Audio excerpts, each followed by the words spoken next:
يا خميس اطلب منك طلب. خير يا روجا، في ايه؟ والنبي عايزك تنزل تشتري لي حاجة. حاجة ايه؟ انت ما بتشوفنيش ابدا قاعد فاضي الا لازم تمشوريني كده. خير، عايزة ايه؟ لا عايزة حاجة بسيطة بس. عايزة 2 كيلو طماطم و2 كيلو بطاطس. ماشي، لو كده مقدور عليهم. ماشي، اروح اجيبه. خدي يا نوجة، جبتلك الحاجات اهي. ايه ده؟ ايه اللي انت جايبه ده يا راجل؟ ما هو بقى ده اعمل ايه بقى؟ ما انا رحت اشتري بطاطس لقيت الكيلو ب35 جنيه، والطماطم الكيلو ب30 جنيه. قلت طب ايه ده؟ شغلت دماغي قلت طب ما اجيب كيس شيبسي وعلبة صلصة ارخص. كيس شيبسي وعلبة صلصة؟ ده انا كنت عايزة اعمل صينية بطاطس. مش مشكلة بقى، اعمل لنا صينية شيبسي. ايه يا خميس متشيك ليه كده ورايح فين؟ ايه يا روجة، نازل شوية على القهوة مع اصحابي، في حاجة ولا ايه؟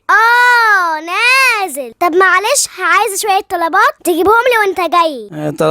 طلبات ايه؟ خير استر يا رب. عايزة نص جبنة اسطنبولي ونص جبنة رومي ونص جبنة تلاجة ونص لانشون وكيس رز وكيس شعرية وعيش بلدي وعيش فينو وبقسماط وفايش، وهات واحدة باتيه بالجبنة عشان البت النوسة بتحبها. ايه روجة، ايه ده كله ده؟ هو ايه في ايه ده كله؟ استنى نسيت حاجة. خد الزبالة وانت نازل. بقول لك ايه، انا ولا نازل ولا طالع، انا قاعد لك اهو. ليه كده يا حبيبي؟ ما تنزل تهوي نفسك شوية. انت يا واد يا موجي، تعالى يلا بسرعة. ماما في ايه؟ ماما خير. خير هيجي منين الخير؟ النتيجة ظهرت شفالح. ايه اكيد جبت الدرجات النهائية. درجات نهائية؟